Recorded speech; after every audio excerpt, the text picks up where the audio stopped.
Welcome! In front of me I have Garmin Forerunner 965 and I'm gonna show you how to enable and how to disable the airplane mode on this watch. First we need to open the control menu. To open the controls menu, press and hold the light button. Once the menu opens, scroll through it and look for the airplane mode icon. By default it won't be here, and what we need to do is to press and hold the up button to open the menu, tap on add controls, find the airplane mode, tap on it, and it will be added to the control menu. And if you go back, scroll through it, you will see the airplane mode icon now.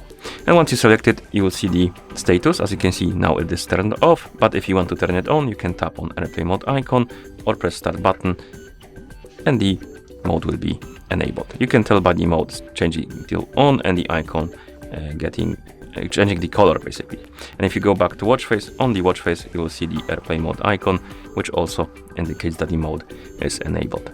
And if you want to disable it, open the control menu or controls menu, select the airplane mode icon and press the start or tap on the icon, and the status will go back to off, the icon will go back to gray color, and the icon from the watch face will disappear, which indicates that the mode is disabled. And that's how you enable and how you disable the airplane mode on this watch. Thank you for watching. If you found this video helpful, please consider subscribing to our channel and leaving a like on the video.